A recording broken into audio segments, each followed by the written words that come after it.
산타페 풀체인지는 23년 출시되는 신차 중에서 많은 사람들이 가장 기다리는 모델입니다. 1세대 산타페는 국산 SUV 중 최초로 100만 대라는 판매 기록을 세운 현대자동차의 스테디셀러 차량입니다. 경쟁 모델로 소렌토 역시 상당 기간 인기를 얻고 있지만 산타페에 근접할 만한 성적을 거두지는 못하고 있었는데요. 4세대에 들어서 하이브리드 파워트레인과 3세대 플랫폼 그리고 세련된 디자인으로 무장한 소렌토의 공세에 밀려 최고의 중형 SUV 자리를 내주고 말았습니다. 산타페는 3년 만에 하이브리드 파워트레인과 3세대 플랫폼 등 대대적인 페이스리프트를 거쳐 풀체인지급 변화를 선보였지만 마스크 에디션이나 매기 에디션 같은 조롱을 피하지는 못했었죠. 산타페 풀체인지는 2018년 상반기 TM 출시 후 5년 만이라는 다소 빠른 시기에 출시를 준비하고 있지만 작년 한 해 소렌토 7만여 대에 한참 못 미치는 28,000여 대라는 부진한 성적의 결과로 신형 출시가 앞당겨진 것으로 보입니다. 현재 자동차 시장은 세계적으로 SUV 중심으로 재편되고 있는데요. 산타페는 현대자동차를 지탱하는 중요한 모델 중 하나입니다. 사람들의 아웃도어 레저 활동으로 SUV 수요가 매년 늘어나고 있는 추세이기 때문에 판매 비중이 가장 높은 중형 SUV 산타페의 부활은 현대차가 반드시 달성해야 할 필수 과제입니다. 현대차는 산타페 판매 부진 이유를 디자인으로 보고 1세대부터 이어지던 둥근 유선형 디자인을 버리고 각진 모습으로 거듭날 예정입니다. 최근 현대차는 아이오닉5를 시작으로 과거 출시한 자동차의 헤리티지를 기반으로 레트로 감성을 자극하고 있습니다. 산타페는 90년대 국내 SUV 시장을 평정한 갤로퍼의 헤리티지를 소환했는데요. 바디온 프레임 방식으로 오프로드를 거침없이 달릴 것 같은 강인한 외관과 모노코크 방식의 도시명 SUV가 만나 부드러운 카리스마를 보여줄 것으로 기대하고 있습니다. 예상도를 바탕으로 디자인을 살펴보면 현대차를 상징하는 영문자 H를 형성한 램프가 가장 먼저 눈에 들어옵니다. 이 램프는 평상시에 달릴 때는 흰색 빛을 발하다가 턴 시그널 작동 시 주황빛을 발하게 됩니다. 좌우 램프를 연결하는 일자형 주간 주행 등은 현대차의 시그니처라고 할 수 있는데요. 산타페에서도 그대로 적용된 것을 확인할 수 있습니다. 산타페는 측면 디자인은 전세대보다 벨트 라인이 낮아져 창의 크기가 더 커졌고요. 산타페 TM은 A필러부터 C필러까지 연결되는 유선형의 디자인이었다면 신형 산타페는 운전석부터 조수석까지 하나의 통창으로 보이기 위해 필러 부위를 블랙 하이그로시로 처리한 것이 특징입니다. 이런 디테일을 통해 보다 세련되고 시원스러운 분위기를 느낄 수 있게 되었습니다.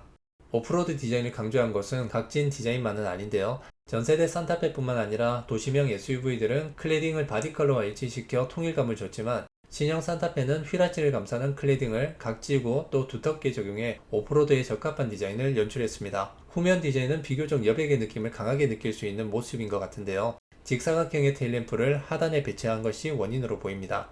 리어램프 역시 H 영문자를 패턴화시킨 것이 특징인데 이번 산타페의 현대자동차가 H에 너무 집착하는 것 아닌가 하는 생각이 들 정도로 휠개까지 포함하면 11개의 H를 외관에서 찾을 수 있었습니다. 개인적으로 후면 디자인은 조금 밋밋해 보여서 마음에 들지 않는데요. 갤로퍼나 디펜더처럼 옵션으로 타이어를 장착해서 포인트를 줄 수 있었으면 좋겠다는 생각이 듭니다.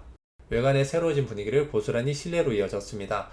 길게 쭉 뻗은 대시보드와 공조기 사이 시야를 방해하지 않는 위치에 12.3인치 크기의 파노라믹 커브드 디스플레이가 자리 잡았고 운전 편의성과 실내 공간을 효율적으로 활용할 수 있는 컬럼식 기어 레버가 적용되었습니다. 덕분에 두 개의 컵홀더와 휴대폰 두 대를 동시에 무선 충전할 수 있는 공간을 확보하게 되었고요. 그랜저와 같이 공조장치 제어용 터치스크린이 적용될 것으로 보이고 운전 중 자주 사용하는 기능들만 아날로그 버튼으로 간결하게 배치한 것이 특징이라고 할 수 있습니다. 지금까지 중형 SUV에서 경험할 수 없는 고급 사양들이 대거 투입되어 상품성이 강화될 것으로 보입니다. 산타페의 예상 제어는 네이버 산타페 오너스 클럽을 통해 확인할 수 있었는데 차체는 한때 떠돌던 루머에 의하면 팰리세이드에 가까운 크기로 커질 것이라 예상했지만 대형 SUV 영역을 침범하지 않는 수준에서 차체를 키웠습니다.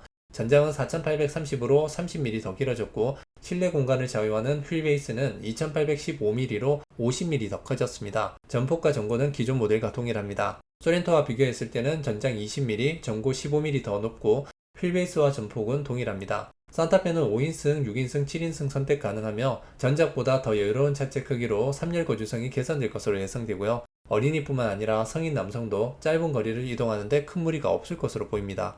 파워트레인은 1.6 하이브리드와 2.5 가솔린 터보, 그리고 플러그인 하이브리드 3가지 모델이 거의 확정되는 분위기입니다. SUV를 대표하는 디젤의 단종은 아직 확정되진 않았지만 대부분 단종될 것이라고 예상하고 있고요. 양산 직전 품질 점검을 위한 시험차 생산에서도 제외됐다고 전해집니다. 플러그인 하이브리드는 전량 유럽과 북미 수출용이기 때문에 만약 디젤이 단종된다면 국내 출시 파워트레인은 두 종류밖에 되지 않거든요. 디젤의 인기가 눈에 띄게 줄었다고는 하지만 소비자들의 선택지가 사라진다는 것은 결코 달가운 일은 아닌 것 같습니다. 산타페 풀체인지 모델은 7월 사전 계약을 시작으로 8월 출시될 것으로 예상하고 있습니다.